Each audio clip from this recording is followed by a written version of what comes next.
Yo, Vapor Man here with another review. This time it's going to be of a newspaper that got sent to me from Reddit. I'm not sure, it was sent through a private message, so I'm not sure if they want to be recognized or whatever, but hello if you're watching, say hi to the family for me. And it's about Dr. Colin Mendelsohn. It's a response to a letter that Dr. Colin Mendelsohn put into this Northern Territory newspaper. And I have Dr. Mendelsohn on the line. Say hi, Doc.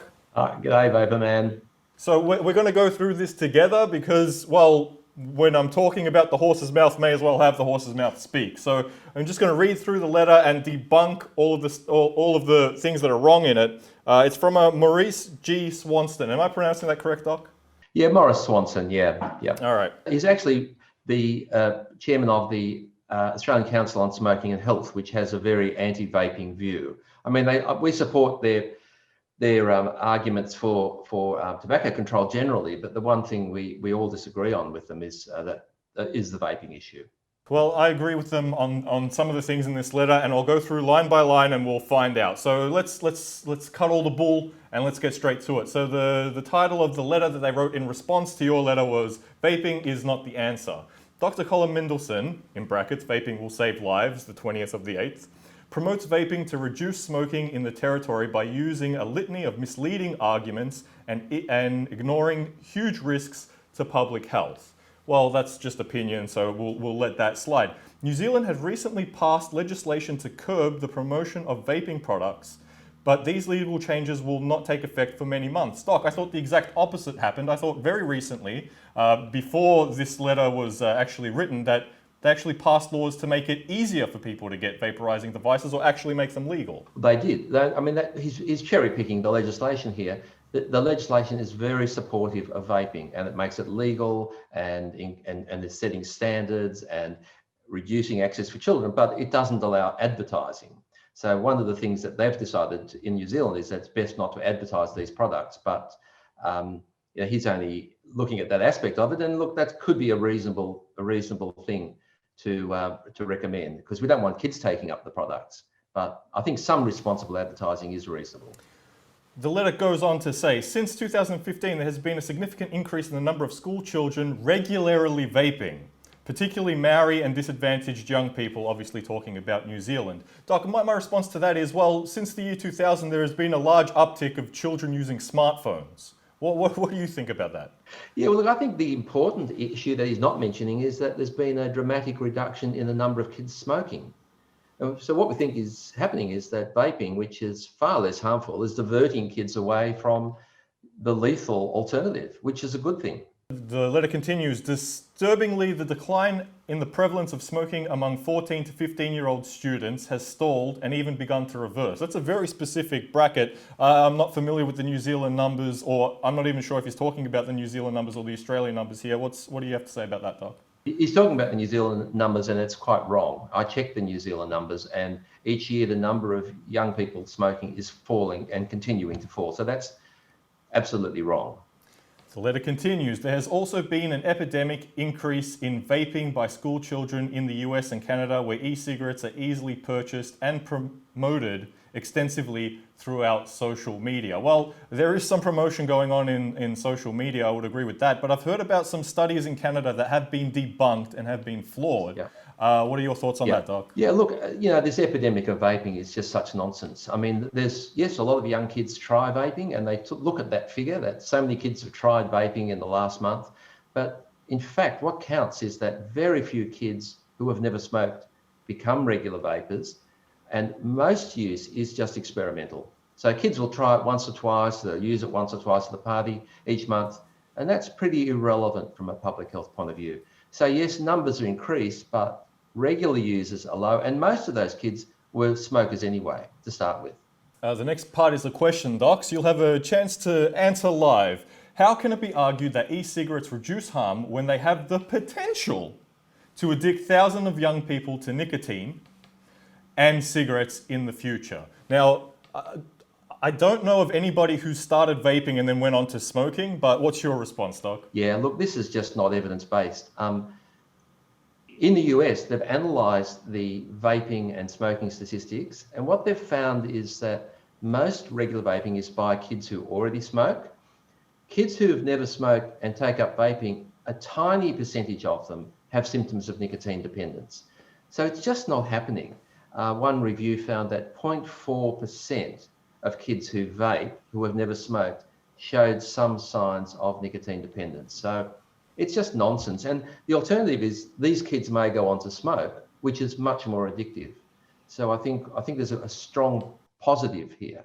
The next line just baffles me for how ridiculously wrong it is. Australia prohibits the sale of liquid containing nicotine because it is a dangerous poison. Number one, they don't. There are sprays in liquid form that 12-year-olds can buy in fruit flavors. So that's completely wrong. How do you get a position at a place like the Cancer Council when you can't even get a simple basic fact right? Doc, your thoughts? Yeah, look, he's not at the Cancer Council, he's at the Australian Council on Smoking and Health. But yeah, nicotine is available in other forms. So yes, you can get nicotine in sprays, in gums, in lozenges, and in tobacco. In liquid form. And in tobacco cigarettes. It's not about nicotine being dangerous. It's just that people have decided to ban this particular form of nicotine. And in low concentrations, there's been very little harm from it.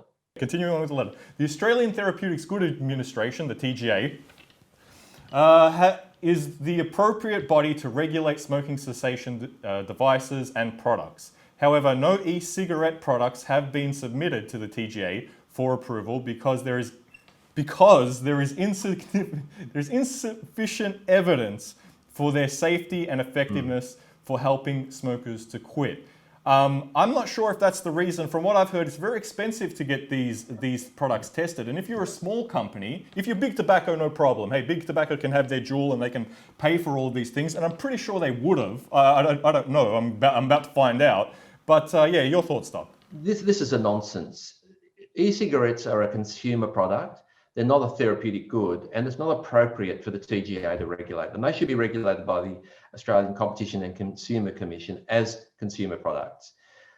There isn't one country in the world that has had its regulator assess nicotine vaping products as a therapeutic good, and it's gone through the regulator and been passed, because they're not therapeutic goods, and they're managed as consumer products in other countries. And yeah, that's just nonsense to say they haven't been submitted. As you say, the process is incredibly expensive and onerous, and it's time consuming. And by the time the product gets approved, the next model's already out.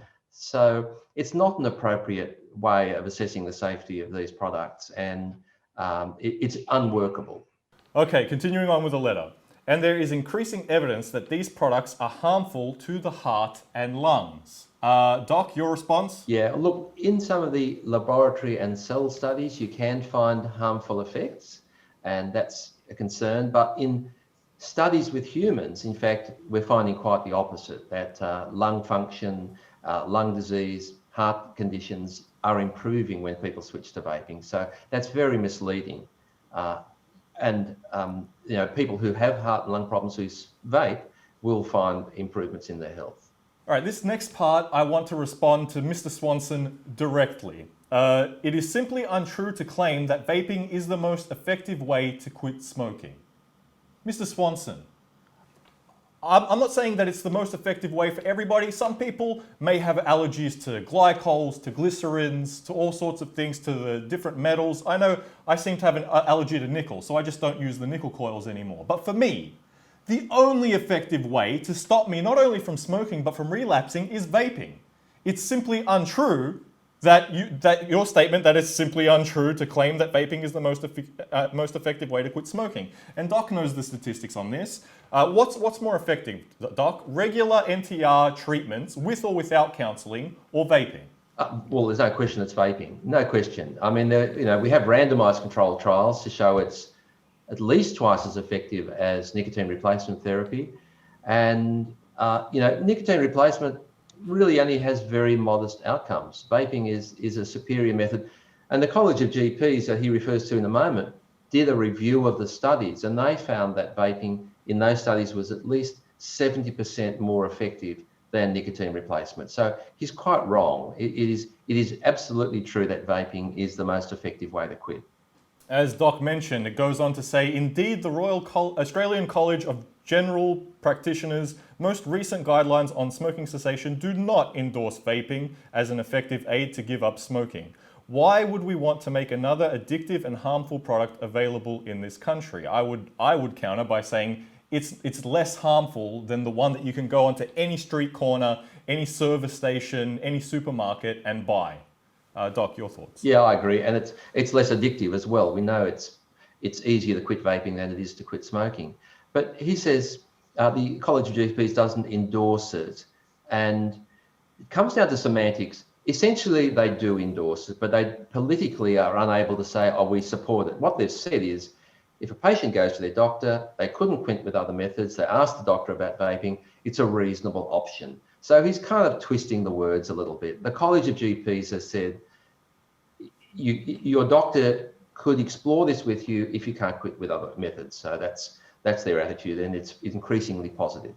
Well, Doc, to be fair, I think I know that little word salad there. Let me put it in another context. So Justin Bieber is perfectly safe to listen to. I do not endorse listening to Justin Bieber. Okay, fair enough. The government of the Northern Territory needs to take further strong action to reduce harms caused by tobacco.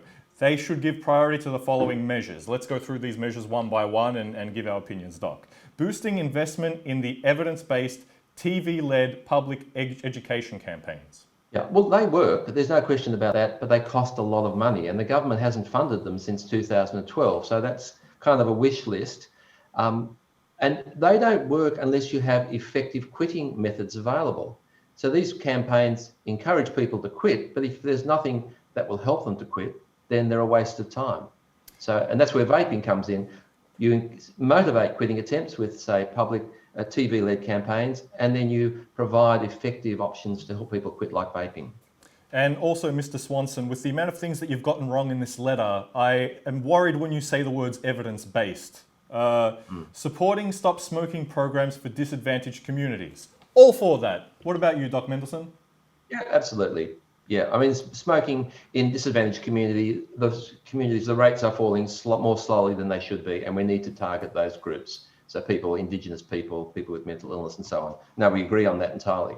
This next one is a weird one. Maybe it's a Northern Territory thing. It says prohibit smoking and vaping on school grounds. Now, I went to high school in the 90s, and I remember the teachers had to duck out off school grounds to have their ciggies, and we would laugh at them. Doc, is smoking allowed? Is smoking fine to do on school property in the Northern Territory? Well, as far as I'm aware, it's not allowed on school property, no. I mean, it doesn't stop kids sneaking out to the bathroom for a cigarette or for a vape, which they used to use. They used to smoke in the toilets, and these days they vape in the toilets. But they're not meant to, of course, and I think that's already in place, that recommendation. Thus, it's prohibited. I don't know if they're talking about teachers or if they have smoking lounges in the Northern Territory. I'm not gonna say that he got that one wrong, but a big question mark on that one for me, Doc. Prohibiting cigarette vending machines and pop-up outlets that sell cigarettes. Now, this one I had to think about, because I've been to Japan, they got some cigarette vending machines there, but I thought we don't have them in Australia. No, some bars you can just like put in some notes and then the cigarettes pop out, but what's a pop-up vending? A pop-up outlet? So it's just a little temporary outlet that pops up, someone with selling cigarettes, and you can buy it and then they move on, but I don't think that's a seriously important issue. Vending machines are a concern because if they're in non-adult premises, kids can go in and buy them, but generally they're in 18 plus premises. So look, it's reasonable advice, but it's not a big issue at the moment. Yeah, it just seems a bit out of place, and it's got nothing to do with vaping either. I mean, unless what we should be having vending machines for vaping products, and that's what they have in one place in New South Wales and on the Central Coast. But in other countries, there are, like in some of the hospitals in the UK, they have vaping vending machines as an alternative, and I think that's something we should allow. The next line is prohibiting political donations from the tobacco industry. And now I'm thinking about this, it's like, well, should then should we do it for all nicotine products? Should Nicobate and Nicorette not be able to give political donations? I'm not sure about this one. I would like to see transparency with donations, so at least we know how much everybody's giving and whatnot. But what's your thoughts on that one, Doc? Yeah, look, I don't think political donations should be allowed from tobacco companies because they do lead to influence. I mean, in general, most of the parties don't take donations anymore. I think one of the parties has taken some in recent times, but mostly they're moving away from that. So we don't want the tobacco companies having influence in Canberra, that's for sure. And the last point is reducing the number of tobacco retail outlets. Reducing the number of tobacco retail outlets. So who's going to decide which ones have to shut down and which ones can stay open? Is it just going to be a government-run thing? Is there going to be the government brand of cigarettes? What are your thoughts on that one, Doc? Well, yeah, look, I agree with this. There are over 20,000 outlets in Australia where you can buy cigarettes. So it's so easy to get a cigarette. If you're vaping and you've run out of juice, it's so easy to buy a cigarette. And we need or batteries. And we need to reduce the availability. Introducing this won't be easy because that's a money-making venture for retail outlets, and if you restrict it, it's going to create problems. But maybe we shouldn't give it any more licenses. But then people will say, well, that's discriminating against one retailer and not the other. But in general, we do certainly support reducing retail outlets.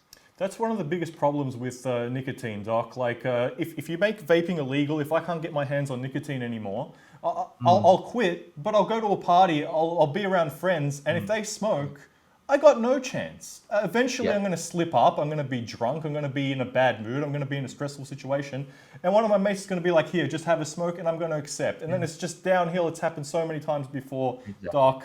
We need to fight harder and get louder to make sure that vaping stays legal. This is. Do you have anything else you want to close on with this? No, I just wanted to make the point that look, we agree with all of those other recommendations. Our only disagreement with mainstream tobacco control is their non-evidence-based opposition to vaping. In general, we support all the other tobacco control strategies. I'd like to say in closing, and this is not the Doc's opinion, but Mr. Swanson, you've got so many things wrong in this letter. You have said so many misleading things that, in my honest opinion, you are a blithering idiot. If you don't know, now you know.